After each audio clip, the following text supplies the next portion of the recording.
Thank y'all for dropping in, and welcome to my digital space. I wanted to do some recordings. It kind of spun off of doing some follow-up stuff with the gangster grannies that have been here, and I thought, I should do something with unhosted guests, so it helps me better to be able to share the kinds of things that people can come and connect with us here. So that's what I'm going to do. There will be others. Davi was off. I think she is in Ghana. How are you? Looking gorgeous. Thank you. I had an appointment this morning. You wasn't for us? You mean you didn't dress up for us? Sorry, no. We get the overflow, the yappers of you having other things in your life. Yes. Today. We just easing into the day.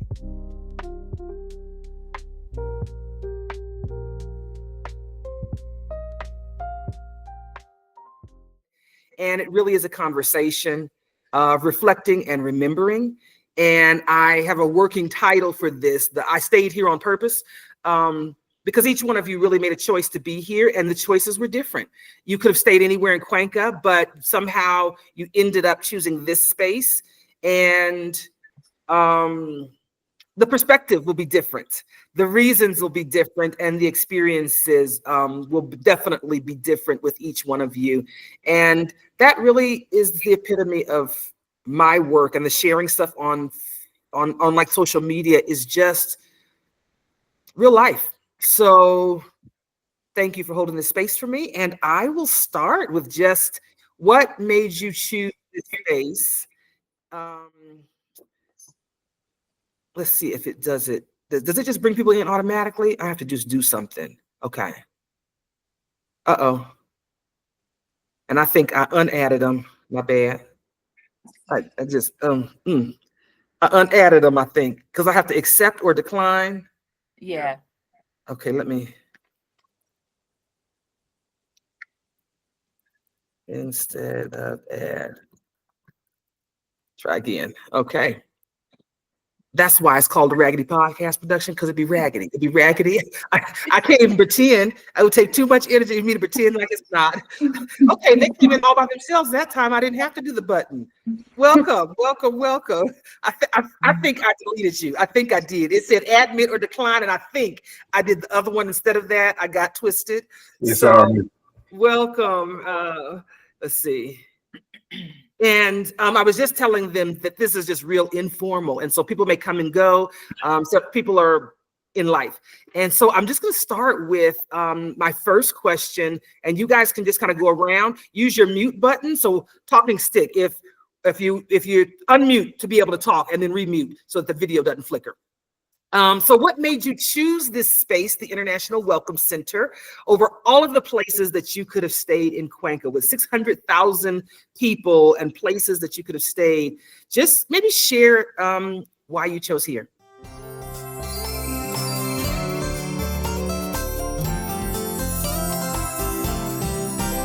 I love this question. One of the things was, for me, so I initially came across you, LaRahna, because I was in Barbados and I met a person, the gallivanting grandma, and was telling her about the work that I was doing in Barbados and around farming and agriculture.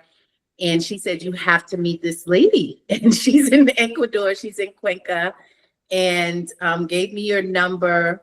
And so just that initial energy of taking the time to have a discussion around what you do and how our work aligns, it was more for me an energy, because I'm a high value, high energy, vibrational energy is what kind of moves me. And so taking the time, when you took that time to really talk about what's happening there, what you're doing, making space for me to have my questions answered, that kind of sealed the deal for me. And I thought, I'm coming there and I'm staying at this lady's place. And actually changed my schedule from, I was supposed to be leaving Barbados to go to Europe and ended up coming to Ecuador based on your schedule. So yeah, and I was just really attracted to, I think I told you from the beginning, when you talked about gangsta grannies. I think that's what really had me. You had me at that. So I was just feeling really like I belonged, and it was really felt like an inclusive space just by our conversations prior to me coming. And so that really made the difference of where I was going to be and where I was going to stay in Cuenca. Thanks, Davi. Yeah, Diamond the Gallivanting Grandma is one of the ladies that was in the January cohort, the first part of our Gangsta Grannies Global Work Exchange Program this year, one of the initiatives under the Women Heal Together and under the Heal Together part of our programming. So the backstory that Davi didn't tell you is Davi was tracking me down and I was like, I'm on my birthday trip. And like, the things that I'm passionate about, I put my all into it, and I was gallivanting around the eastern side of the world. And when Davi finally caught up with me, I was in Madrid with my umbrella up. It was my last day, last day. I had a flamenco dinner dance event, and I was getting back on my connection flight because I had just left Morocco. And I was in the rain, and somebody else was the people is playing the instruments, the dudes in the tights and the little short-waisted little bloomers. And they were singing somebody happy birthday, and I was getting in on it, like, me too, me too, me too. And she talking to me, and I'm saying, me too, me too. Happy birthday to me too, and that lady, and me too. And she said, I'm coming in on something. And I said, I'll be home. Just come on. Just come on. I'll be home then, because I'm on my way home now. So if you coming, I think it was the first week of December or something like that. Come on, because that's one of the requirements. Like, somebody got to be here to receive you. And oftentimes, because I'm retired, it's subject to that. So she did. She tracked me down and she came on. So thanks for sharing, Davi. Okay, so our experience is different. When we came to do an exploratory trip to Cuenca, we had already booked an Airbnb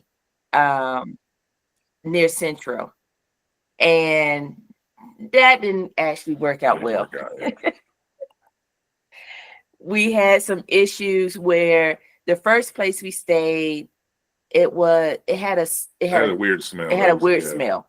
So they moved us to another place, but didn't tell us that they had leased that one, or they had already booked that one for that following day. So we would have to leave that one and go back to the one that they said they fixed the problem.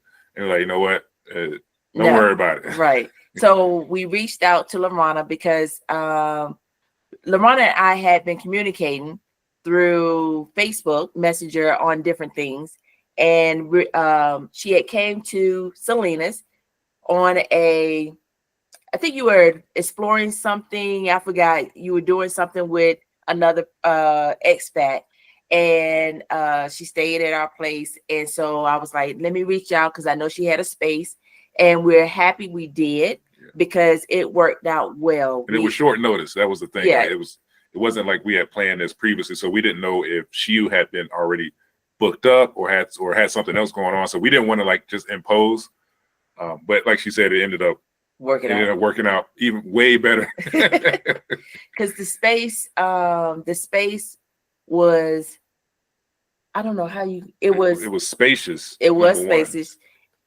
Yes. And we were coming from Salinas, so we were used to our condo. I think the only thing we had to get used to was like going up the stairs. Oh yeah. The altitude was But like the scenery, coming from Salinas, which is really dry most of the year, and coming to Cuenca, and we saw rain. Yes. And this was during the drought, and it was still raining a little bit.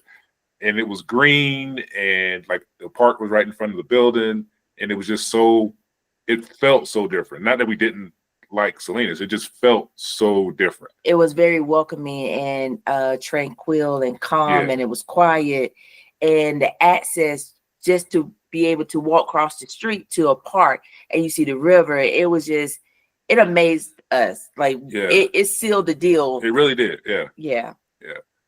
So we appreciate you at that time giving us the opportunity to stay there because, you know, and in that space, LaRahna doesn't have a television, which makes it even better because you get to spend that time with each other and talk to one another. I gotta talk to you for 2 days, 3 days. Oh my God. We play games. She has games, puzzles. You know, I hadn't done a puzzle in years, and she had this nice puzzle that I was determined to finish, which I did. Yeah. In what, 2 days, 2 or 3 days? Yeah, 2 or 3 days. Yeah. And it was a 500 piece. Yeah. I think it's a 500 piece. And yes, I completed that puzzle, which we really enjoyed. It was quiet. She hosted us, you know, even though she didn't have to, but LaRahna is very attentive to your needs and very resourceful when it comes to different things or doing different things in Cuenca. So that was very helpful to us. Yeah. Glad to have you guys. One of the, you know, you just set standards for yourself. And sometimes those standards are based on the vision that you've been given for something that you decide you're going to do. And this is one of those kind of projects. And one of the things of what are you doing? What do you want to do? Was having a place that's always ready. That if there's someone in need and I feel called to meet that need, I may not feel called to meet every need, but if I feel called to meet that, this place is ready. That the place is ready, that someone can come and be able to have whatever it is they need, whether it's just the shelter or the respite, that I can do that. And so it was no problem to get a call and say, like, we can be in the taxi now, like right now, we come in, and to be able to say it's no problem and have that not take my life out of balance. Because that's the other piece of it, and stay in balance, because that's, you know, me kind of trying to live my healing. Can you do it in balance? And so it was a joy to be able to, it was almost like a return favor, because I was on a project coming down from the intentional community, the convertible community project, and we decided to take a right turn and go get something to eat. We were at that pivot point along the coast where if you turn right, you're going into Salinas, and if you turn left, you head on back to Guayaquil. And we looked at each other and said, we ain't got to be back to Guayaquil till tomorrow. We don't have any more commitments till tomorrow. We can get something to eat and stay the night. And I went into one of the expat groups, because it's Grapevine, and said, give me some advisement. Where can I find a place for tonight? Hostels, whatever. I've stayed there before, but not often enough to know. And she said, come on to the house. We got a bedroom. No, like, we're going to get something to eat. I'm coming now. Coming like now. Like, I'm ready to lay down. I'm ready to, you know, at least get off the road. We've been on the road. We've been out, you know, we're a little, you know, been in the elements. It's warm and humid down on the coast. And so, you know, sometimes it's the ability to be able to return the favor. It's not tit for tat, but it's like, come on. You know, these people that when you are making that right turn to say, just come on. You know, just come on. So I'm grateful for that. Through that, we got to know more about each other. I know where the sewing machines are around town, you know, when I need to be able to reach out, working on a project now. So thank you. Thank you for coming and sharing that. Yes, and before I say a word, I got my timer on so that my ADHD does not make my 2 minutes be 15 minutes. Okay. Okay, first of all, LaRahna so mean when she attended a Stephanie Perry meetup in Manta, and she was telling another group, and I was eavesdropping, and I was like, I'm going there. I was so sold on what I overheard that at the end of my tour in Panama with the 60 plus Black women, we had 30 women there. I convinced another woman, sight unseen, to come, because this was just going to be fabulous. And the two of us came, and I got to say, we were not disappointed. It checked everything that she said it was. It was so much that and a lot more. Deborah, it was such a joy. We had so much fun. Some of it not fun, but good fun. Deborah and Vi came, and that's how I got my wallet stolen. Let me tell y'all the rest of the story. I'm gonna say it now. I'm just say it now. Ain't no shame, ain't no judgment, ain't no shame. And we both lost our cedulars. We both lost our Yeah, cedulars. she lost hers the next week. So we were supposed to be taking a bus ride, but a lunch invitation came while we were on the bus, and we got off, and we were in the neighborhood. Now I go shopping in the neighborhood because I do anticipatory preparedness before I leave the house. I got my game plan together. I know which bag I'm taking, where I'm moving, what my money. Somebody had gifted me a new little wallet. It was different. I was in the bag that somebody had given me for my birthday, but it wasn't really the kind of bag that works with. I had a whole, and Deborah's going that way trying to find something, and one of them's trying to go to the ATM, and I'm saying, we about to get marked, y'all. Y'all being seasoned citizens, and we about to get marked. And as it was me. I'm the one that was marked. I'm the one that didn't have my stuff together, and I had it in the backside of this backpack like purse, but it's open and it's a thicker wallet that I'm used to. It wasn't like that, and somebody got me. Through that process, though, I realized there weren't many people to be able to tell expats what to do when your ID gets lost or stolen, and those are real things that can happen. And so I'm telling you, I had quite an adventure. Me and my drivers had an adventure figuring out how to do this because wasn't quite enough information. It was a little bit, but not quite enough. And I'm just real resourceful. I'm going to figure it out. I knew what they did when I got my visa the first time. I had facilitators and I didn't understand in my language and insecurities. I got it this time. And it was just sometimes in life, those opportunities to get over your own fears and insecurities, it takes a little something ruffling. It wasn't no big deal because I had already learned how to get money out of my ATM with just my cell phone. We went on to lunch. Cancel my American Express. They said, I'll have a new card in 5 days. I didn't have to ask for it or nothing. Oh my, turn off the cards, and I'll figure out my schedule. Because I got a photocopy in my computer, but I hadn't done the laminate and all the stuff they tell you to do. I'd done it with my passport, but I got comfortable. And so through that, even what could be seen as a tragedy, I realized I wasn't out nothing. I wasn't really out. That's what Vi and I talked about. I didn't use my 2 minutes. That's what Vi and I talked about. We were so distraught having your wallet stolen. And you went from, oh my God, to let me figure this out. Da, da, da, da, da. And we just sit there. We were more distraught with you. You worked out everything during lunch, which is a testimony to your healing experience that you teach everybody when they go through the long stay. But even in the unhosted stay, we saw you just work through all of that. And by the end of the lunch, you were taking care of business. You were more calm than we were. And we got back and met up together and say, did you see her put everything she teaches people in action? Thanks, Deborah. Yeah, I think, let's see. So LaRahna is a part of Exodus Summit. I saw her post about Ecuador. We had already been interested in Ecuador a few years prior, but had not heard of Cuenca. So, Stephen and LaShawn are friends of ours. We knew about Salinas. I was like, it's too hot there. We knew we were going to try to take a trip, but what we have found in our travels is when you travel to places where you have a connection, the experience is richer, even if it's just a high level connection. So normally we stay in Airbnbs. We don't stay in hotels. LaRahna's unhosted space for me was a bit of a challenge, a personal challenge to me. As a person living in a developed country, we are very personal space, independent, separate. She challenged me in that space to be mindful of sharing. And as an introvert, that was a bit of a challenge for me. What attracted me Mhm. to LaRahna spaces, we took 5.5 weeks to rest. The altitude sat my butt down because I probably would have been moving more, doing more. LaRahna space allowed me to be more.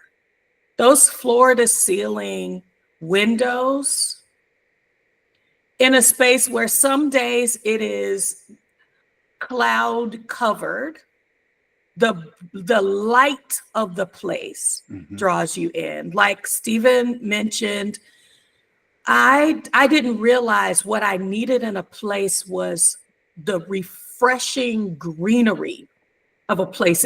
There's something in me that was comforted. And then the river. I mean, you know, the river, the exercise area, watching people move at a pace of an individualized pace and not fast moving. Those were the things I knew what being in a non-hotel-y like space would give me. This gave me the chance to see myself, to reflect more. But look, you get the hotel experience, you get the access, you get the, you know, you get what I got what I needed, but I got a chance to see myself in that space. We're answering separately because I didn't know what to expect. You know, this was a trust your partner issue. She said, we're going here. I said, yes, dear. You know, we for me, it's a collection of things. When we arrived in town, I got a SIM card for my phone. But when we were at the airport, everything was fine. We take this 4.5 hour ride over the mountains. We land there in the dark and in the rain.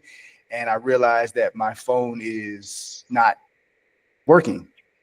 And a kind young man riding on the bus with us let me, you know, hotspot with him. And so I called LaRahna and she says, you're going to do this, you're going to do that, you're going to go here and you're going to go there and you make the move. And I said, once this young man disconnects me, this phone doesn't work.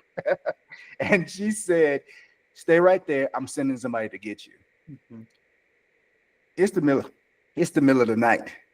And the care started prior to me walking through her front door. A lot of housing situations are, when you get here, we'll take care of what's ours. She made that ours, our time, in responsibility to her. So I want to make sure, LaRahna, that I say thank you to that. We got to the space safely. We got in, and it was, for me, privacy is a big deal. And we had private space, and we had clean private space. I'm a Florida boy, so sunshine, rain, scenery, greenery, that's my thing. But even beyond that, there was a hush that is a part of not just the city, but how she developed the space that we're in. And being in a place of healing that I was in and continue to be in, it was needed at that time. And so thank you for risking, because, you know, I'd have had us at the Airbnb. I don't know y'all. Stay off my space. And again, and she and I have talked about it. You know, there's always the challenge of shared space. There's always the challenge of shared space. And I had to take time to think about my time in a space, sharing. Because as I get older, I'm like, look here. And I had to draw back some of that looky here when you're sharing a space with the unknown. So it gave me a chance to breathe. I spent a lot of time standing in the windows and standing in the park. And that was vital to me. So I appreciate that.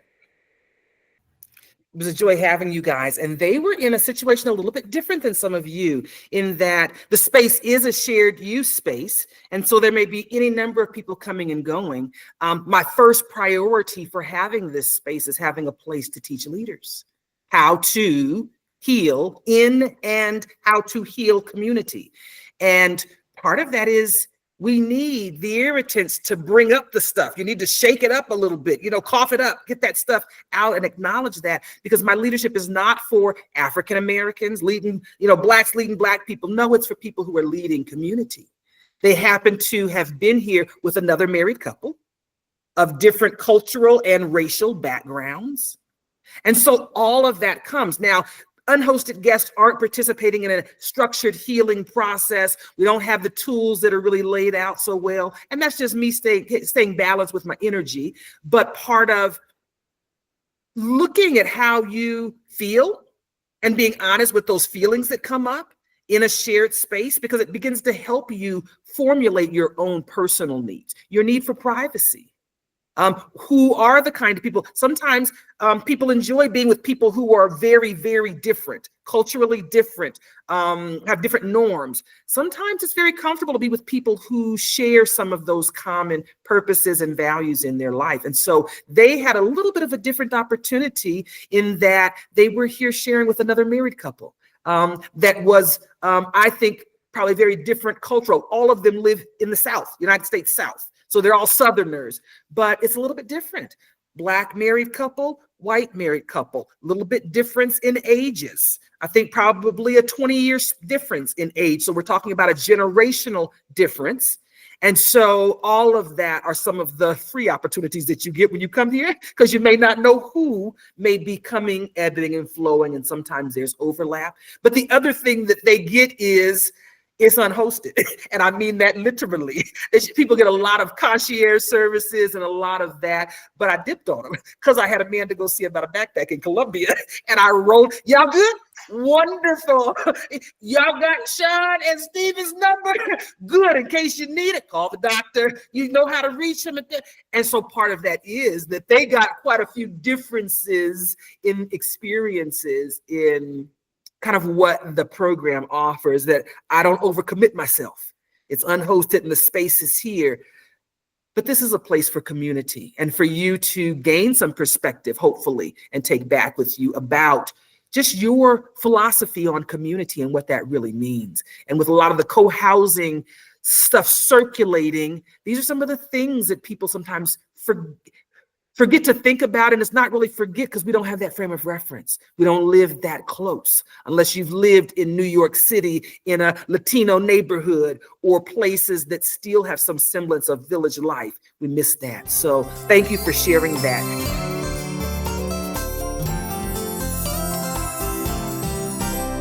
Next question.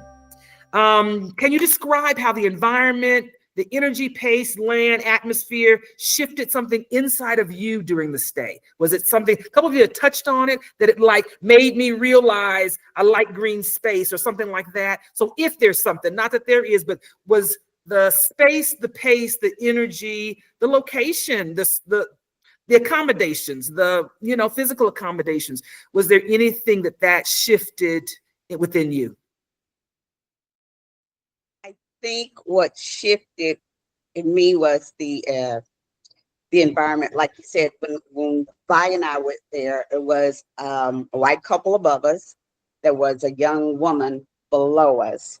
We woke up the first morning and came out, and there were people everywhere because everybody who had dropped in. So there was this big breakfast, and we got to meet friends that were passing through and neighbors that were dropping by.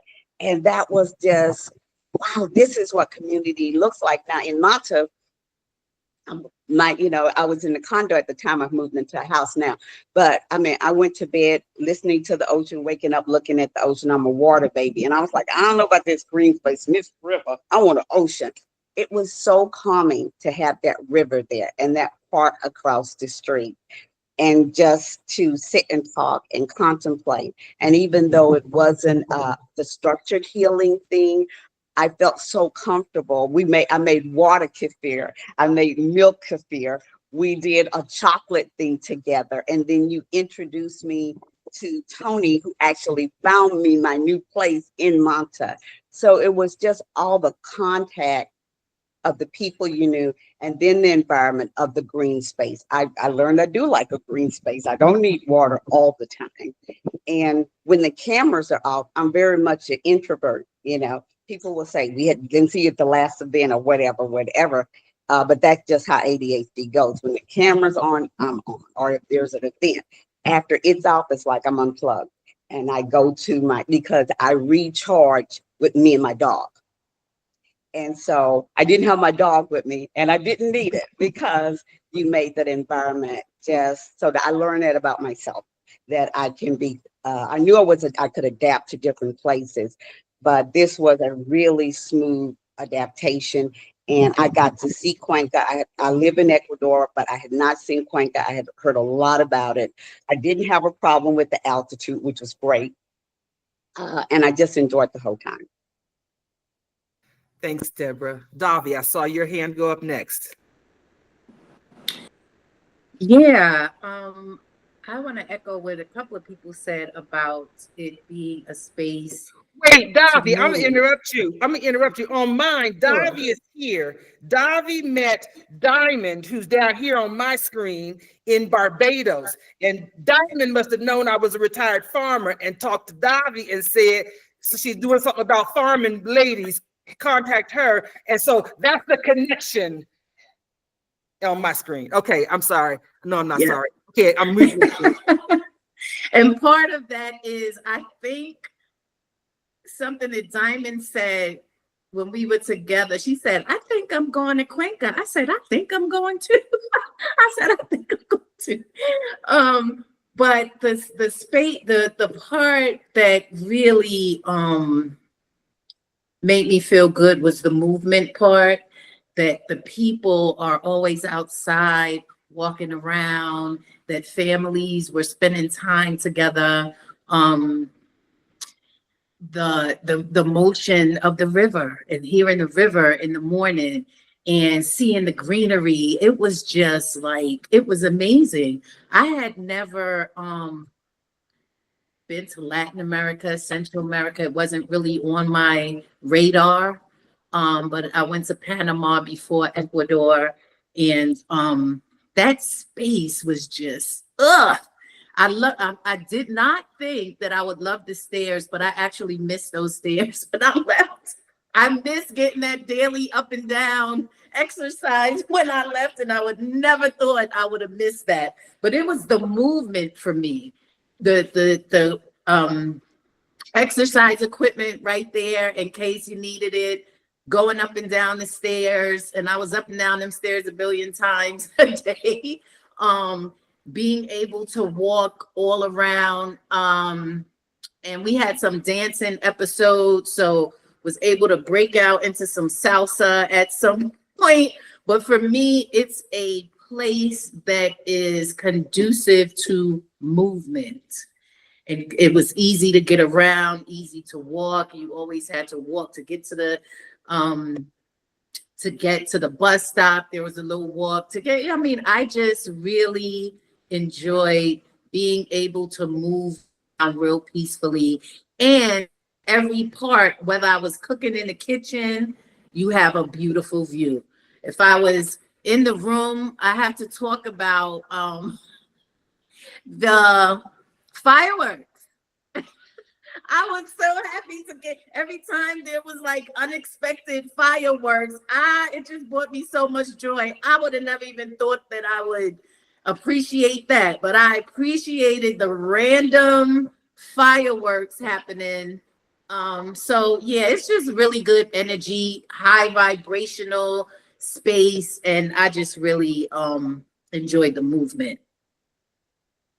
Thanks, Davi. The random fireworks are one of my favorite things. And I'm talking about 5 o'clock on a Sunday morning where I know it's the end of a party that's probably not done, but they done for now. All right. Hey, family. How's everybody doing? Hi. It is so nice to see us all in the same place. Absolutely. Wendy and I just wanted to pop in and pay homage to the space, the opportunity as the original Gangsta Grannies for 2025. We may have spent the most dedicated time there. So we busy gallivanting these streets, but we had a few minutes and wanted to pop in and say yes. The space is all that from what I'm hearing. And go ahead, Wendy. Absolutely. For me in particular, it provided a different atmosphere because I was there for a different purpose. Yeah. But you couldn't ask for a better place to do whatever you came there for, because most people came there for a reason, and I'm sure that we all got fulfilled with our purpose. Yeah. Absolutely. And I was listening to Davi with her double Dutch everywhere over the world movement. In Barbados, she was down with the elders in the morning doing the exercises in the water and all of that. So movement.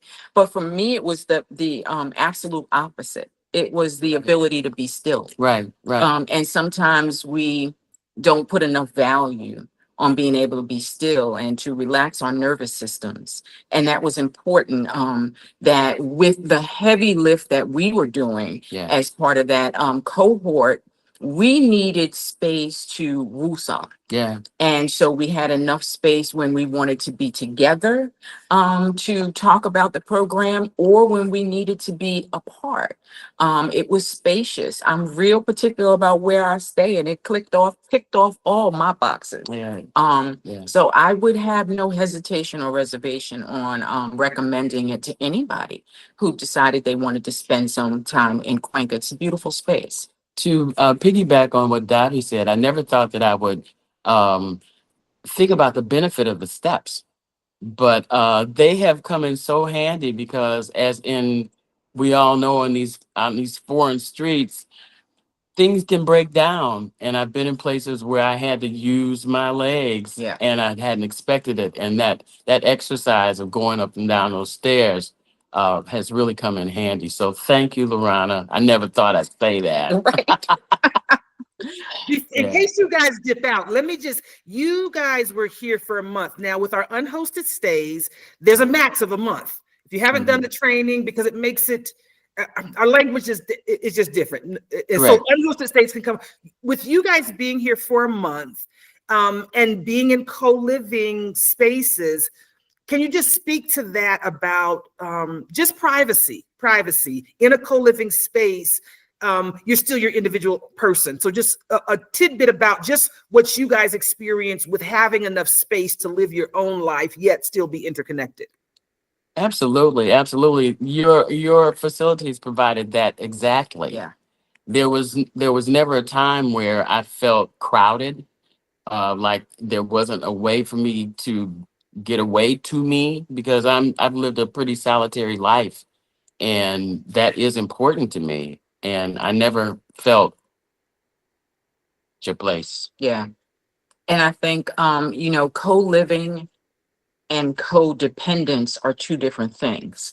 You're two individuals who are coming together to maximize the benefits of co-living. And Wendy and I started this last year, teaming up for 5 months doing shared house sits. So that's shared responsibilities. This year we're doing it, and we're not doing house sitting. We're just co-living. We're existing together. And so again, it's not codependency. She's independent. I am independent. And when we want to be social together and with others, we do. So it's real important that you select a space that will encourage that. The International Welcome Center, the suites are so spacious. Having an area where you can dedicate to doing some work, if that's what you need to do.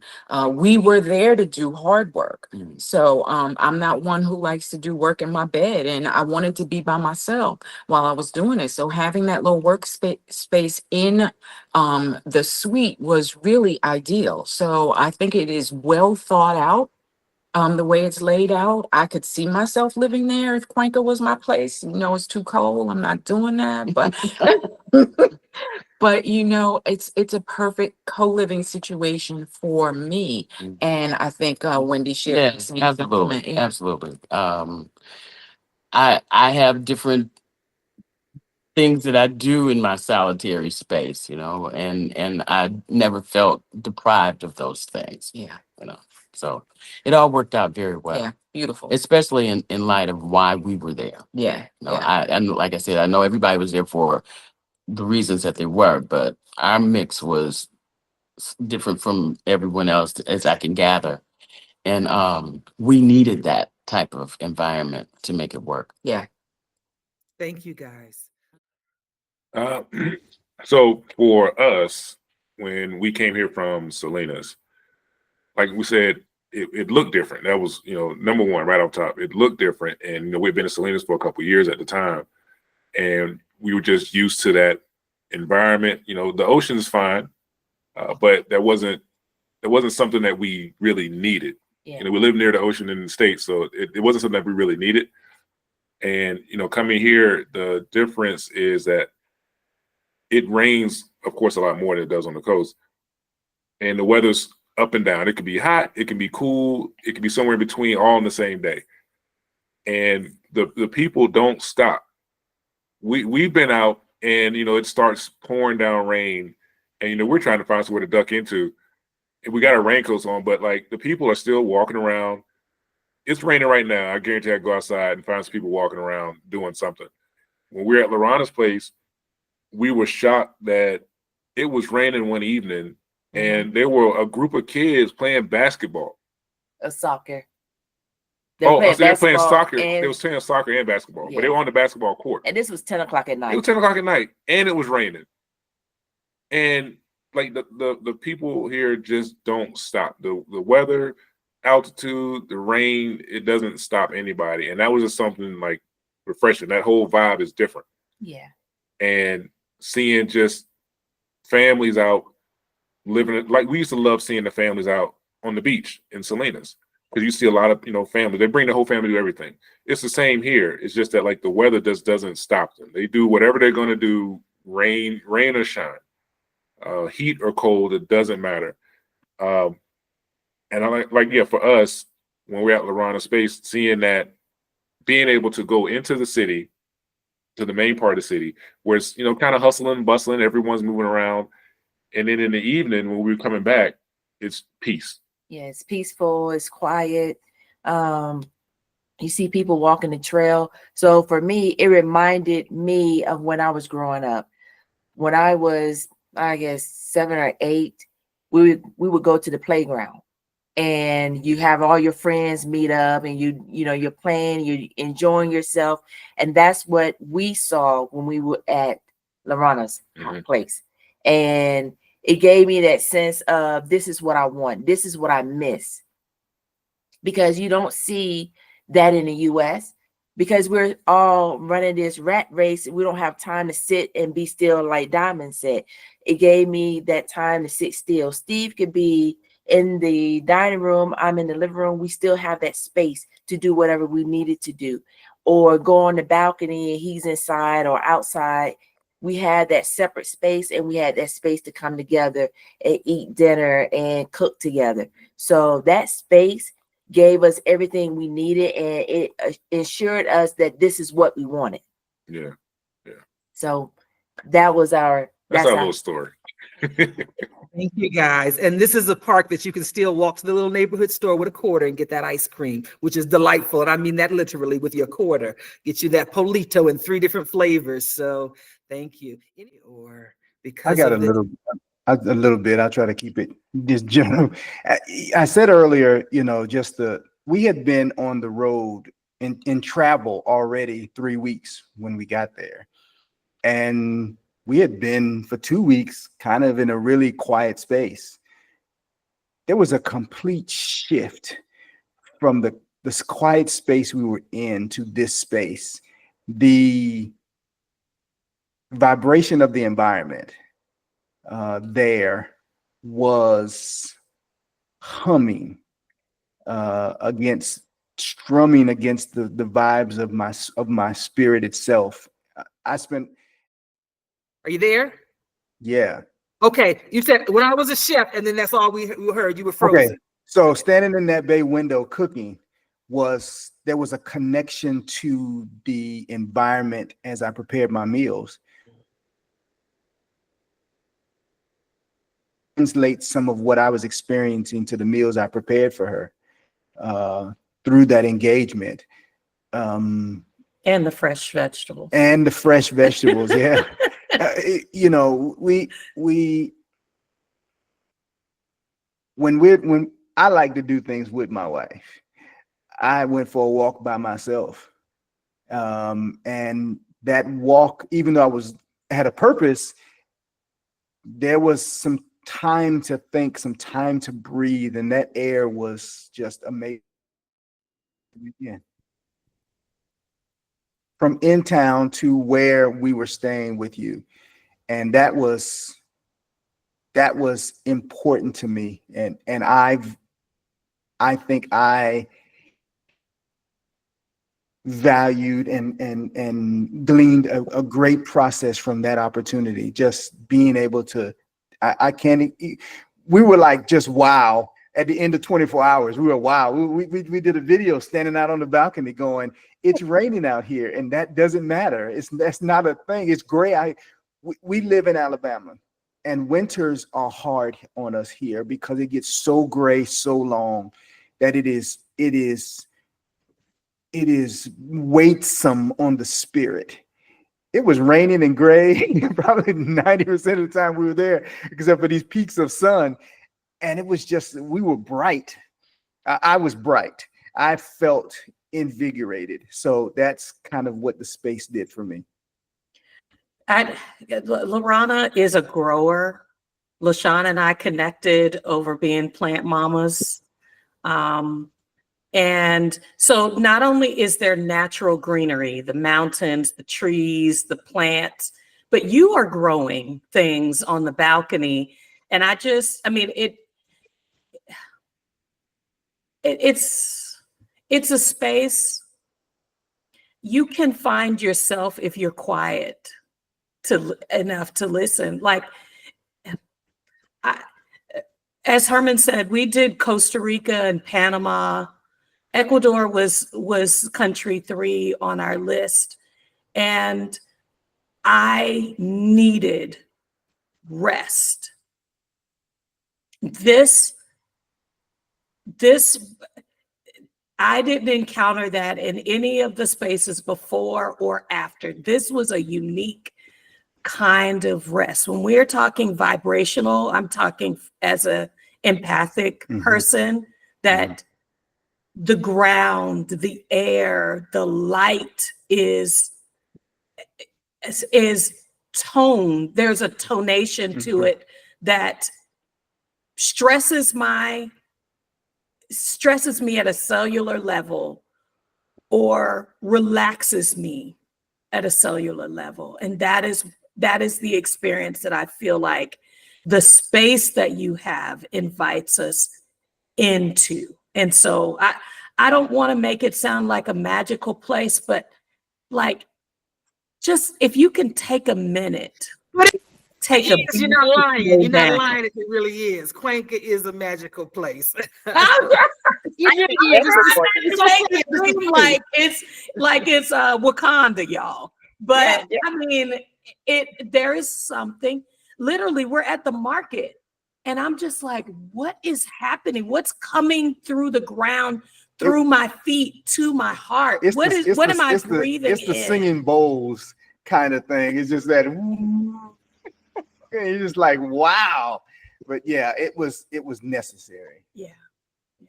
I think it's very much a spiritual place. Vi had done all the research. I mean, we had the woman read us and do the medical healing. We went up to where we got that spiritual drink. We did non-alcoholic. We had a choice, but we took the non-alcoholic.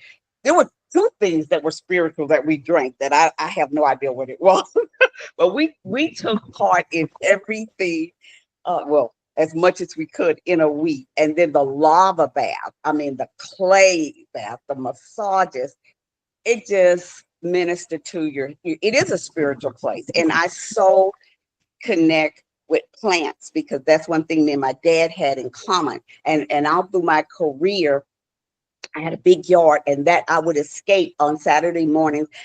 And when the sun came up, I was in that yard, and sometimes I was there until the sun went down. My kids would bring me water, but I connect with plants. And so that was so special to get there and see the green stuff. And then I recognize your castor beans. I'm like, I want to make castor oil. And then I think Diamond came back and said, that ginger bug is still in her, because I was making ginger ale for her. And she said, I think that ginger bug is still in the refrigerator. They last a year, but you just have to feed them once a week. Fresh ginger and sugar. But you can make ginger ale. But that was so funny. She goes, that ginger bug is still in LaRahna's refrigerator. It is a Thanks, spiritual Deb. place. Thank you. Diamond? I co-sign everything that everyone is saying. Wendy had to bounce out. We have an appointment, so I wanted to, again, we just wanted to pop in and support the beauty that's coming out of this initiative. But you always have encouraged us to use our words, right? So I got just a couple that really just sum it up for me, and I think for Wendy as well. And the space is nourishing, right? It is fertile ground to plant good seeds. And that's literally and figuratively, right?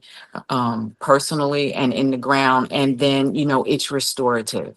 It really is. We were there again for a very specific purpose, for a specific amount of time with the work that was in front of us. And I will tell you, the space itself opened up space for me creatively.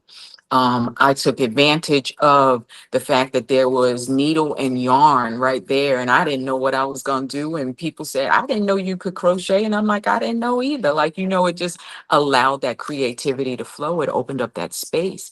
And then when I got here to Manta, I was like, you know what? It's still flowing. I'm going to finish my book. I'm going to the art store. I'm going to get some supplies.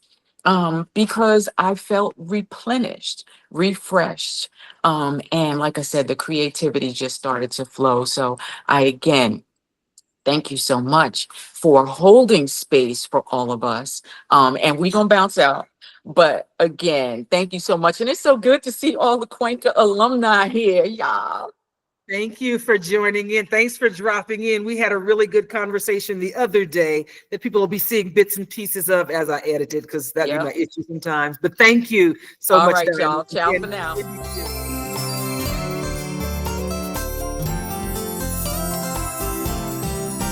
And then my next question, let's see. What, without a formal program or schedule, as Diamond and Wendy talked about, they were here for a structured program. Our unhosted guests are pretty much on your own. It's whatever your plans are. So without a formal program or schedule, what did having the space for rest or retreat or reconnection, what did that end up looking like for you? Because I know that's a question that people have about, well, are you hosting me? Are you? No, I'm not doing any of that.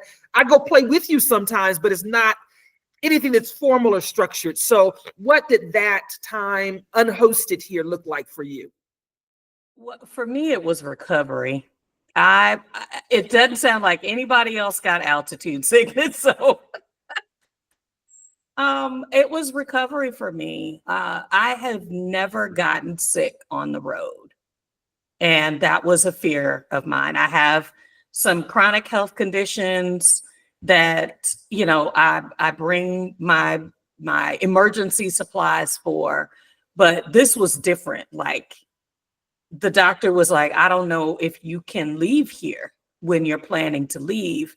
And so, I literally needed to heal, and not just the space was conducive for healing, but what was available because of the connections that you have, LaRahna, that Stephen and LaShawn were able to facilitate me quickly on my journey that needed to for healing. So one of Unplug that. Okay. Yeah. So one of the things was LaRahna left me some teas. And so, you knew that people were going to possibly have that. So the way that you prepare the space, the way that you coach before we get there, and that even in my private space, the windows, the way that the space is set up, really supported me in that process. You were probably far more present than I expected you to be. I had no expectations. You when you said I'm out, I mean I was just like, okay, because I mean I didn't expect you to invest the time that you did. Mindset of, and again, and that may be a part of my lack of information about what the space was. So you taking us the very next day out to the market, you providing the walkthroughs, you introducing me to the people who came through, the African couple, that investment in time was more than I expected. So when you said I'm gone, I wasn't about to bother you. If I didn't have an immediate need, I treat a space like prepare myself. But you also, your engagement that you had available set a precedent for how I launched into the week. It gave me an additional view of the time of what to invest in the time we spent with LaShawn and Stephen, because we took some things other than just our basic information, just the conversations we had with you the day or so you were there. Those things translated into some other conversations. So I probably appreciate the fact that it was unhosted, because when we had our challenges, I didn't have you to go to. I couldn't come say, get your folk, come mediate this, whatever. It was okay, what am I going to do and how am I going to handle it? And let's make a move. And I think it was necessary and appropriate for the time we were there. Mm-hmm. Yeah, what I really appreciated about being there unhosted was the time that it allowed for spontaneity. And there was a lot of spontaneous moments that came up. Just thinking about being outside. I remember one morning I was looking for a space to interview one of the farmers that was coming for my research. And LaRahna said, come downstairs. I want to show you by the river, a nice space where you can sit and do your interview. And we just go walking out, just threw something on, walking outside, and happened to meet some neighbors. I didn't know. LaRahna was on the phone, and these two gentlemen who were walking, getting some morning exercise, stopped me and started speaking to me. I speak street Spanish. I'm from the Bronx and grew up with Spanish speaking people, so I had enough to get to understand a little bit. But I kept telling them, you have to speak to her when she gets off the phone. You have to speak to her. But these gentlemen turned out to be just some amazing resources and true neighbors, right? Community people who took us all up in the mountains. I said that I wanted to find I told one of the gentlemen that I wanted to find some young people to do double dutch with, and that man was the right man on the scene. And it was just us walking, looking, down by the river and running into perfect strangers that became part of such an integral part of that visit. He took us to places I would have never even imagined we would have been up in the mountains. It was around Christmas time, so we got to visit with some indigenous people who just usually don't get visited we got to bless them with some goodies, but ultimately met a person. I'm still in contact with him, and just really looking forward to when I come back and doing some more of that work. That was one of the highlights, meeting him and going up into the mountains and being with people and being with the children. And not only that, that man was jumping in the ropes, right? He didn't just take us up there and just play with the kids. He was in the ropes too. So that was that it was that, and things came up daily that we had no idea. We would get invited out by some friends and just go out, end up at night, going, hopping from party to party. It was just the spontaneity and waking up without a plan, but ends up in these situations that were just really highlights of the whole experience. So I really appreciated that part of it. I'm really not a person who likes curated tours, and I'm just not that person. So it was perfect for me. But I just had some really good highlights based on not being scheduled. Thank you, Davi. Deborah, I see your hand up. Jump in. Yes, ma'am. Two things. I liked that even though you weren't chauffeuring us around, we always felt like we were being taken care of. I think Vi would not mind me sharing that the year before, we both world travelers. We both like international travel and consider ourselves veterans for international travel. But we're up in age. I'll be 70 this year. Vi had come off what she thought was going to be outpatient surgery that put her in the hospital and treatment for like 6 months.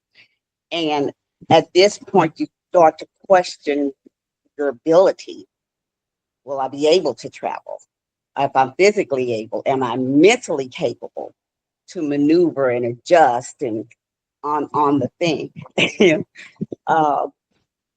We got there and we ventured out. You let us venture out, but you kept us where we could call you and ping, like, where are you? We're like, we don't know. And you like ping us and stay there, and we'll sit in the driver and get you. That happened on more than one occasion, to the point where we never panicked. We laughed about it. We made sure our phones were charged up, and I learned how I've been pinging people in Manta. Here's my location. Share your location and everything. That's something I learned. And so we always felt like we were had somebody watching over us, but not like, babysitting us, even though you did do a little babysitting. And Cuenca, different from Manta, is I would describe as a very retirement community. What's going on in Manta is what the expats decide. Somebody creates yoga, somebody creates paddleball. But in Cuenca, the city has stuff going on. So we were invited to a movie night, and we were invited to exposed to Afro-Ecuadorian community and culture. Didn't even know about it. And so we went to Afro-Ecuadorian restaurants and owners and just got all caught up with that and working on that now, still involved in that. So you just opened our eyes. The other thing I wanted to shout out was I do love listening to H&D and also Living and Loving. And I know I never got a chance to meet them when they were around Manta. And I hope one day to meet them, because I like following the other channels. I'm grateful for the support network. Thank you, Deborah. My car service is my support network. They get any number of visitors with varying levels, usually very low levels of Spanish, and they just in stride. I had to fuss at them because I don't know if I've had any guest that's had 2 cars come for them at the same time. Because I said, don't y'all move, stay right there, stay right there, stay right you there. are not supposed to. You are not supposed to tell on people. See, no. No worries. But I send a picture. Here's their picture, so they know what to look for. And that's just one of the things about building community, And for me, it's building community with my local friends, not just my expat, my immigrant friends, because y'all don't know how many times. And it's not just you, Deborah. I have friends that say, we're going to take the bus. And then they get to talking and they overstep the bus stop and be somewhere else. And then they say, but she gave us the car service. And they'll get in trying to give directions in their bad English to drivers that speak Spanish. There is no press 9 for English. And they said one of them, this happened, a couple of guys that were coming over for something, some party, some eating, some snack. I don't know what it was. And they said they got in the car and they was fumbling, trying to tell them, you know, they done got themselves lost and they trying to get to my house. And the man says, aren't you going to LaRahna's house? Because I tell people, just tell them you're going to LaRahna's house. And they think I'm joking. But like, I mean, that's what we said, LaRahna's house. And LaRahna, you would be so proud of me because you said, Deborah, just make a mistake. Just fumble through. They will figure it out. Yesterday, Tyson and I went walking and we always stop and have ensapada. And I started talking. I've been practicing my Spanish. I started talking to the young lady. She got to practice her English. We had the most enjoyable time. And that if you're going to fit into the community, you really got to put yourself out there. And I love that I'm not in a condo. I'm in a house with neighbors on both sides. And I get to walk and talk and practice. And the more I do it, the more comfortable I become, because I will never be comfortable in the community if I don't understand. I can't communicate when I don't have Google or Translate. I have to. So you be proud of me. I'm doing it. Thank you. I am proud of you, girl. I'm proud of you. You are doing it. Thank you for sharing that tidbit. Try it. Just try it. Fumble if you have to. Because what's the worst that happens? You still get home. You still get, you know, they come, they find you. You still, you know, maneuver the things you need to. So thank you. Anyone else for that question before we move on to the next?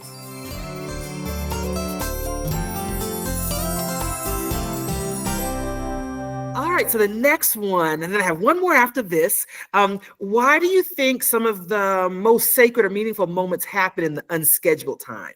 And Davi kind of began touching on that. Did any of that unfold for you? I think I had more of these things happen when Davi was here. Now, granted, she was here for a few weeks, but from pickups at 7 o'clock in the morning to go over yonder, up the hill, down the hill, round the curve, round the cow, round the chicken, over yonder. I'm in my flip-flops, traipsing through fields to little old 100-year-old ladies taking Christmas goodies. We jump roping. There's a Venezuelan shaman holding ceremony at the river. And what she didn't say, she said there was a dancing opportunity. No, we found some young Latin men who said they having some parties and they dancing in the street. And we said, So we were at 10 o'clock at night drinking coffee and eating sweet treats and goodies because we were out in the streets. I was holding the coats and laughing, but dancing in the street with these. This is multi-generation friendships. It was probably someone 20-ish years younger than us, but those connections, finding the points of connection. It wasn't anything special, but it was that in nothing special that the specialness really unfolded with people. One of them's a doctor, one of them's a shaman, and us in the middle. We don't look the same, yet sometimes it's the meaningful, the sacred, the precious moments that happen in the unscheduled time. So while you were here, did any of that unfold for you in your experience here with us or during your time here? Jump in, LaShawn and Steve. Okay, so like for us, we typically don't like to do a lot of planned activities anyway. We kind of just like let things flow. We might plan something and then whatever flows off of that, like we just kind of go with the flow. So when we were here, since it was like so kind of short notice, when we came to your space, we realized that, well, this is the kind of place we should have been looking to come to begin with. Because it wasn't planned, we were able to just kind of enjoy it for what it was. We didn't have a bunch of stuff scheduled.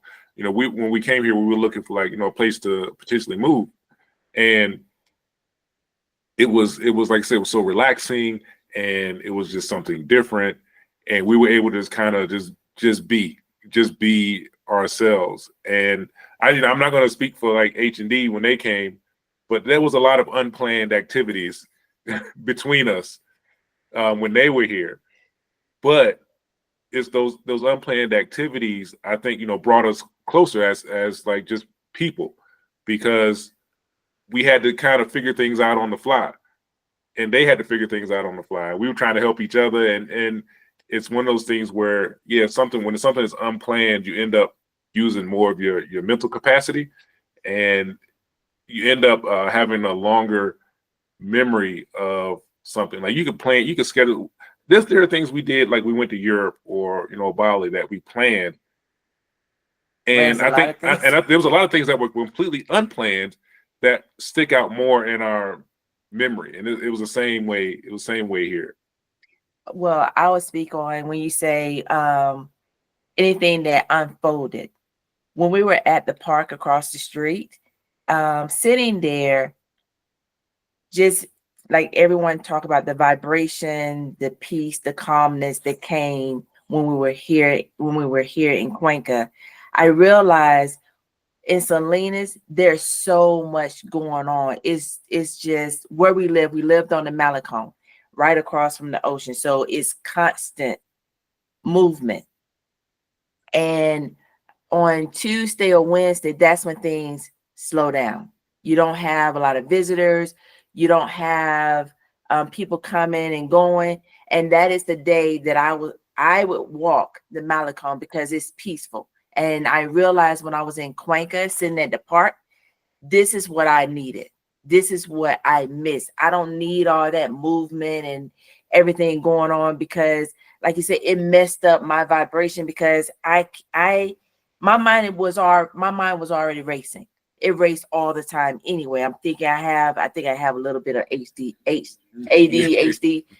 I guess I'm saying that right.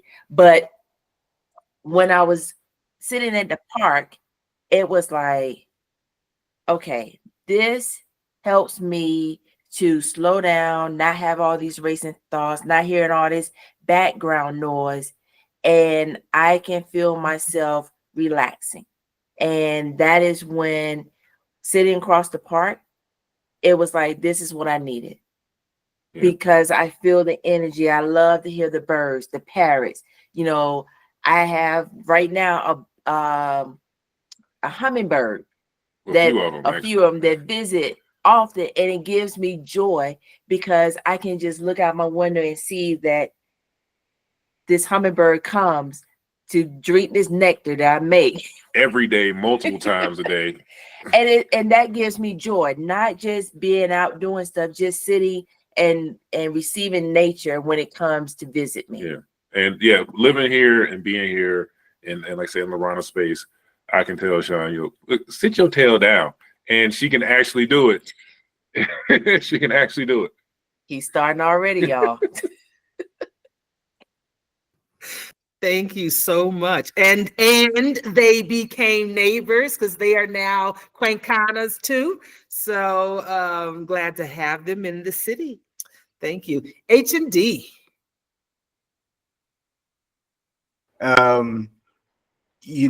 You never expect, you hear about altitude sickness. We were in Mexico City a couple of times within the last couple of years. You have these kind of dips. Altitude sickness is no joke, and it got her. And getting ill is one of those things you can't really anticipate. You try to prepare for whatever, but there's so many things that we didn't learn until after the fact that that we learned from the doctor's experiences, from spending time with Steve and LaShawn, and as Steve said, so much of the time that we got the chance to spend was on the fly, because it was, what's the weather right now? How are we feeling? What's available? You're trying to put together and not turn it, our intentions when we travel is to be as minimal touristy as possible, to be as organic in the space as possible. But we had a week.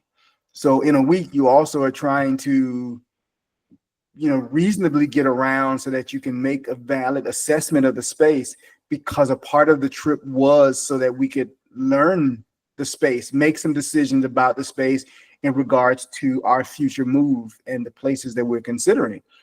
So, but in that,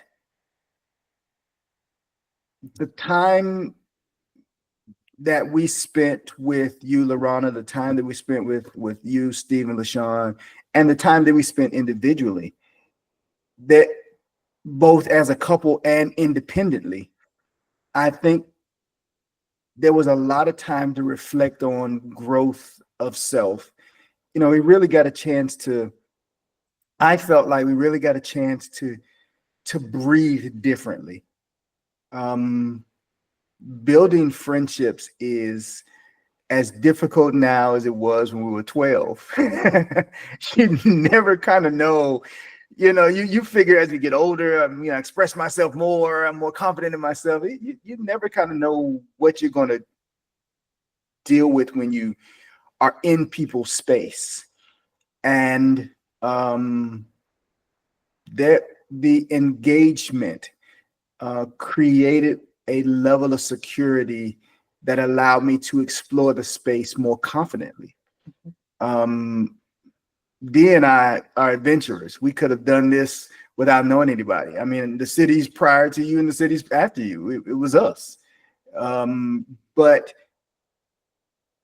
that unexpected connection to the city and to our new friends made that visit explode. We had to take a step back and say, we had to look at it like, if these people weren't here, would we still like the city? If we did not have the engagement we had, we still like the city. And we had that conversation about several of the places that we visited. We had the chance to make some connections with people. If these people did not hear, city alone. And I think Cuenca is one of those spaces that we've talked about for a long time. Just that, even if it was just an extended stay, it's a place that created a reset that I couldn't have anticipated in any way. And being able to connect with people who, these my folk, these my people, that made breathing easier. You want to say anything? I don't want to take a lot of time because I know we're in this space. I'm a planner. And so I intentionally entered this space unscheduled. So the way that you have this set up is it is an unstructured, you get access and then there's independence there.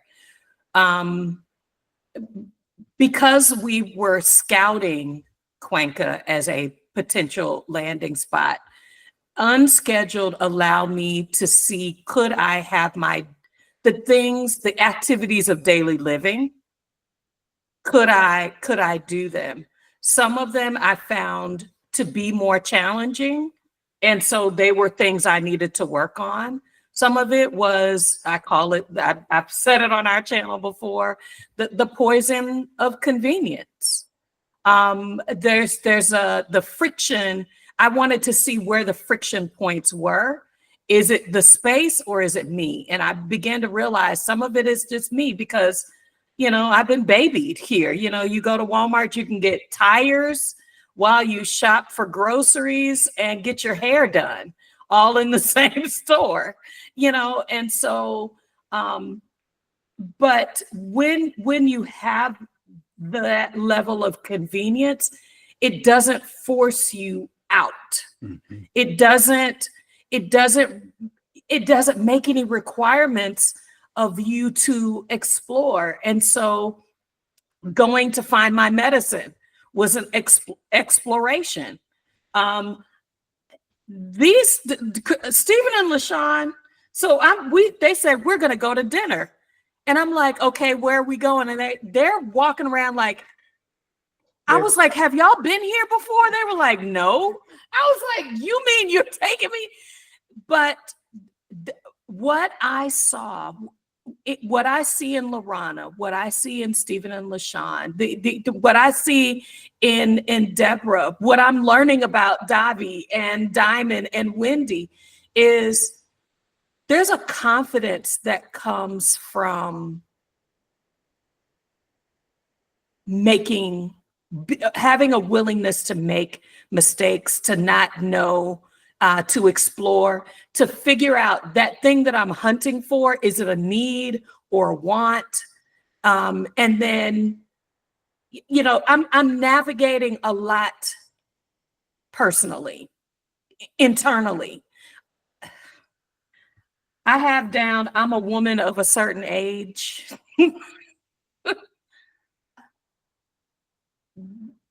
The International Welcome Center, you should do a retreat just for women entering perimenopause or in perimenopause. Like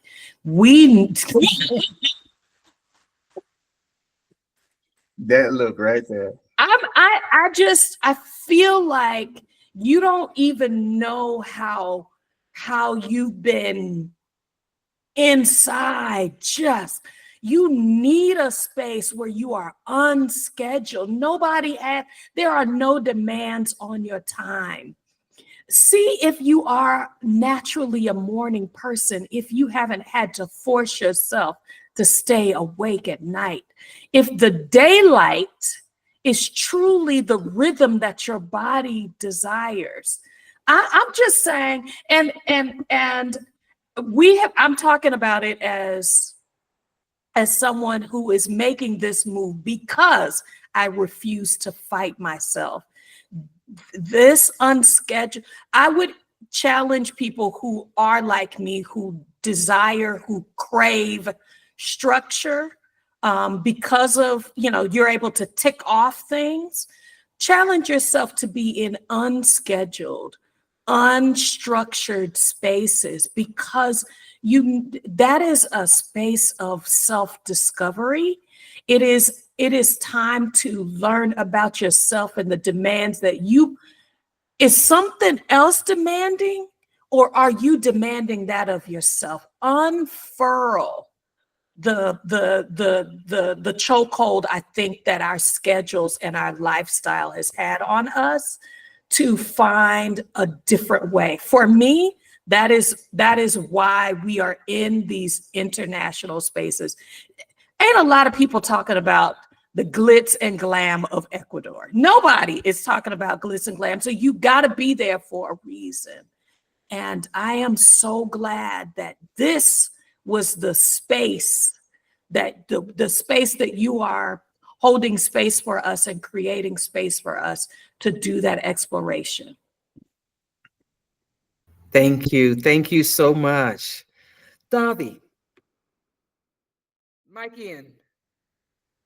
I just really want to appreciate you, LaRahna, for the connections to community, because it wasn't just the doctor, it was the shaman, it was your house help, connecting with people. You talked about the car service, and I have a really short, funny story that I was coming from somewhere, and the young man who was the driver had on, this music, and then in Spanish asked me where I was from, and when I said New York, he put on Empire State of Mind, put his hat on to the side, and turned into a different person.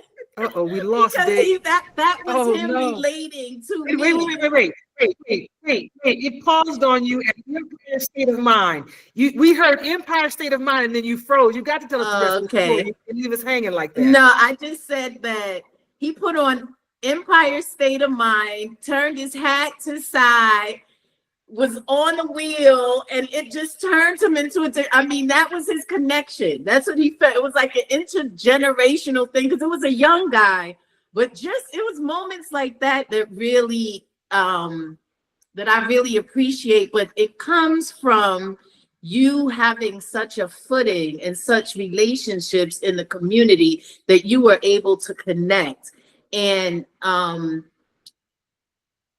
being with the shaman, Hector, the cacao ceremony, those were really sacred moments. Those moments are stuck in my mind and in my heart, because I can still see when I meditate, I'm still seeing that river. I'm still hearing that river. I'm seeing the sky. I'm seeing the greenery, because that moment was those moments by the river, doing that kind of interaction with people was just really, I just really appreciate that you have such a connection to the community and to the people, because it's really was the people who drove like that whole trip for me, connected me to Tony and the Afro-Ecuadorian, being able to jump rope with the young people from his group. So yeah, for me, I just really appreciate those sacred times and the connections to the people. Thank you, Davi. And it is the relationships, because it wasn't just Deborah having issues in town with getting to where it was. It was Davi. Davi was on her way somewhere, got out the car, and the driver showed up at my house saying, $3, please. I didn't know what had happened. Did she get where she was going? Is she safe? In the confusion of language and trying to explain and understand and get where you're going, she had gotten out the car and had forgotten to pay, and he had said something to her, and she said, yeah, at LaRahna's house, and he just took her word and whatever he thought she understood. and I was trying to figure out, and I said, for $3, it ain't worth me figuring it out. What happened? I know exactly what happened. Why she didn't pay? That might don't matter. Why? Here, $3. She go, I know she gonna realize it at some point. I'm gonna get my $3 back, because that's for real. But the relationship piece is about, I know I got special needs folk coming. I know it. They're my friends, but all my friends got special needs, and they just are gracious. I take them cookies or goodies every now and then on a random, because I know my people be special, and I'm one of my people. But that's the piece that for me has made me feel like a part of community here, in knowing that they respond not only to me, but my guests get the yappas of the goodwill when they're in need. Because if you can't speak, or your phone's not working, or you're not sure where you're supposed to be and which way, having someone that says, we're coming for you on more times than one, and it'll call me and say, we can't find them. Tell them to be still. We're going to send another car, because we're not going to have them out there at night on the streets. But if we had to send 2 cars to get them, they going to get got. And so that is just another piece of what this environment allows me to bring other people into. So thanks for sharing that, Dom.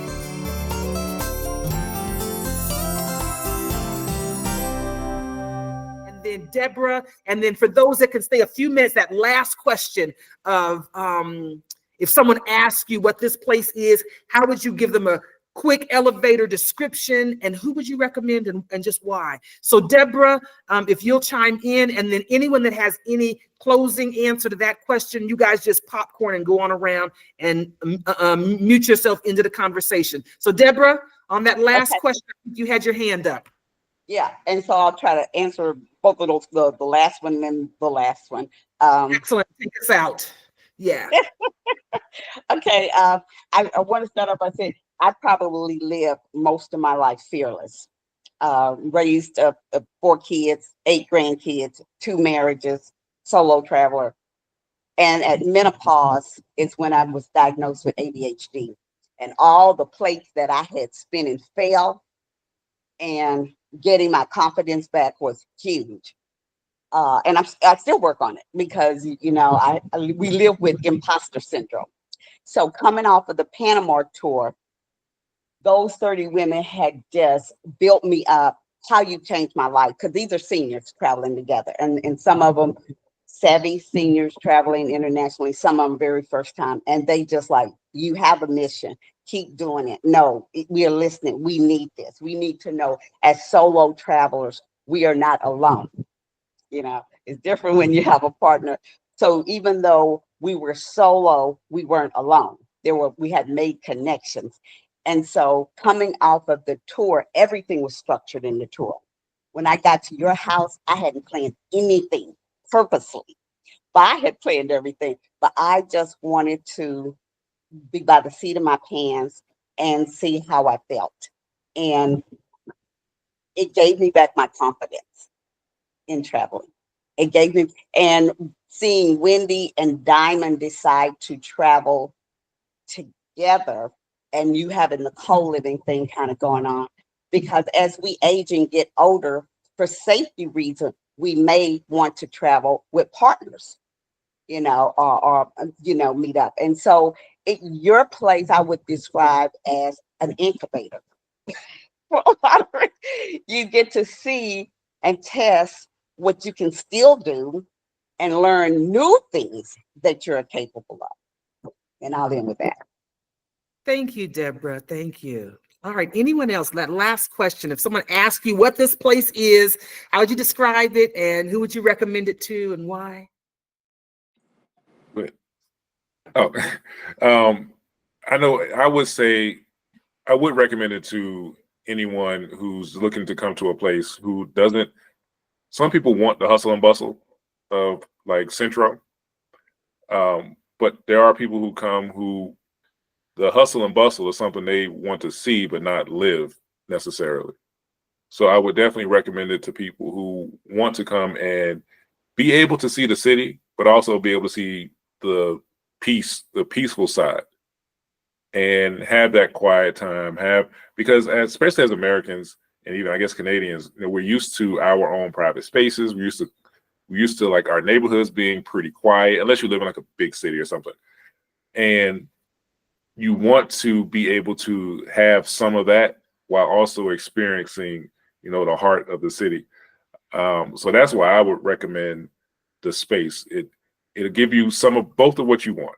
You get the peace and quiet, and you get the vicinity, the proximity to the hustle and bustle. And to me, like that's something that if you're visiting a place, you may not get a chance to see that, because when people come and visit like a tourist area, they spend time in the tourist areas. And those areas are usually more crowded, more noisy, more hustle and bustle, when sometimes you really just need to go somewhere and sit down. But that's my pitch. Yeah, I agree with Steve. Thank you, guys. Yeah, definitely a place to sit down. When I first moved to the South, I moved to Alabama and met a lady who invited me to her house so she could teach me how to sit a spell. So I have taken from my southern United States experience of learning how to sit down somewhere, and I still get told that occasionally, like when I have injuries and I'm supposed to be sitting down and drinking my water. Thank you. All right. Anyone else on that question? I'll say that if I was somebody, I think somebody mentioned that it's magic, but it really truly is magic. It felt like magic. And to just summarize is that I think it's a place where you can move your body, but still your mind. So it offers both of those things, right? I would say if for somebody who's come with the open mind, come with the open heart, and just be ready to rest if you need to, and move if you don't. But just like somebody else mentioned, it has both the feel of being in nature, being at peace, but you can also get to the hustle and bustle relatively easily. So yeah, I'll leave it there. Thank you, Davi. Dee and Well, let's see. So features of a location, like where we're going to stay, that are important to me. It needs to be walkable. Cuenca is very walkable. There are hills. We walked them. There are stairs inside the house, but also in the city. be ready, but that I could easily get to places, mostly by sidewalk, but people are reasonably conscious if you're gonna do some walking, because I know you walk to a few of the pharmacies nearby. But LaRahna's place in particular, there's a tienda next door. Like, I was thinking it was a couple of doors down. There's another tienda a little bit farther down, but you know, so I can pick up some eggs, some syrup, you know, within close proximity. Get us a little bit of change. Not you know, don't take no 20 next door, but you could get a little bit of change. Let's see. So So the pickup for the ride share, the taxi service was very convenient. We did take that, and that literally it was just maybe a couple of blocks away. You can pick up the bus line, and local transportation is important when we're figuring out, is this the place for us? Because rideshare is for the touristy side of us, or if we have an appointment that we, you know, that time is of essence. But otherwise, we're taking public transportation, because that was what, 50 cents, 25 cents? I can't remember how much it was, but it was more cost effective.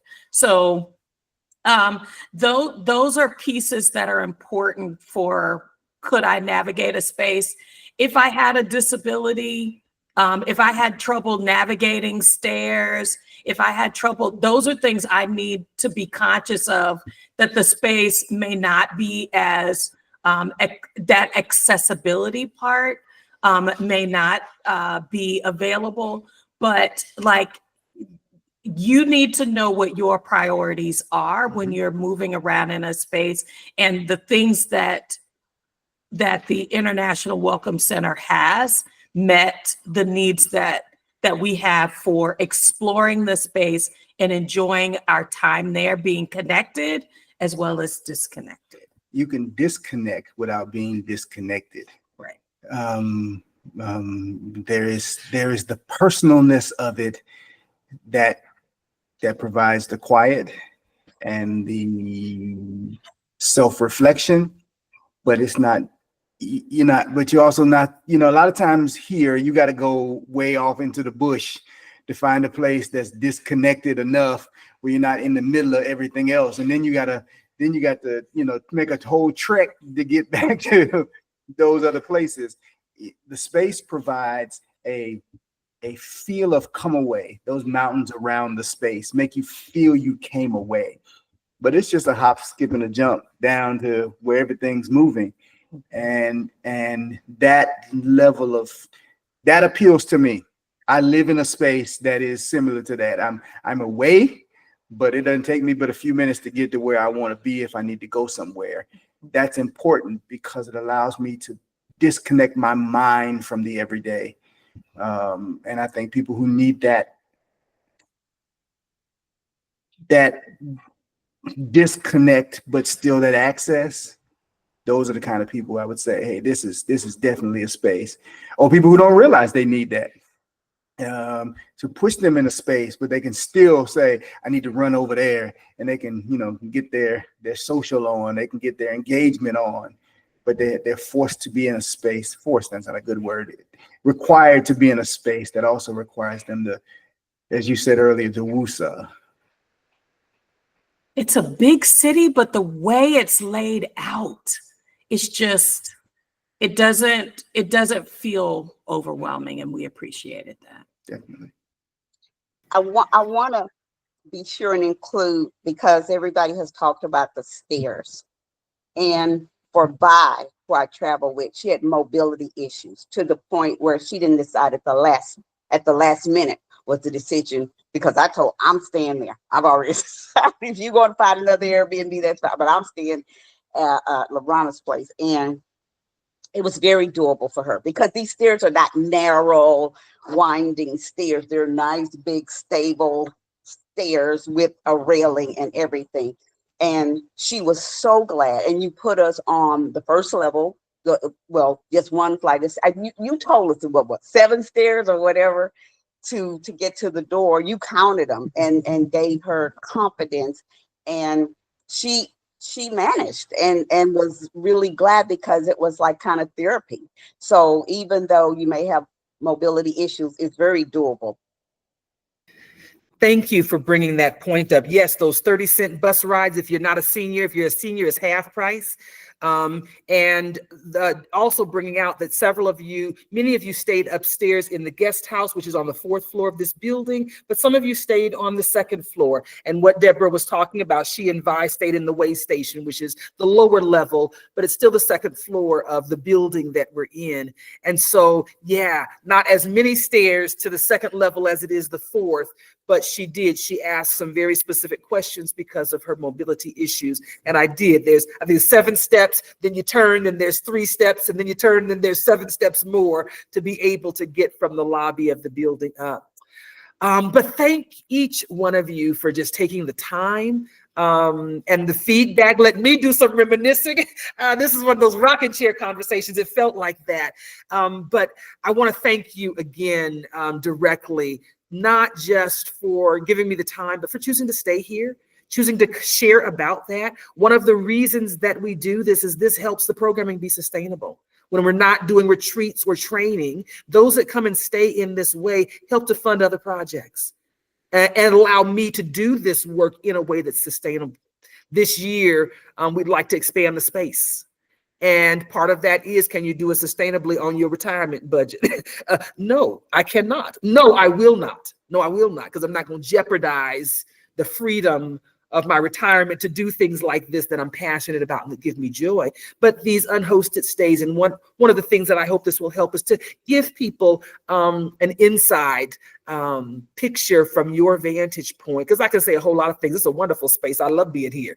But to have those that have come for different reasons to be able to share and let people know that it is an option. There's a lot of times where the space isn't being used for retreats or training, and that's kind of on purpose, but to be able to just have a little bit better understanding about what this space can offer for those that choose to come visit here.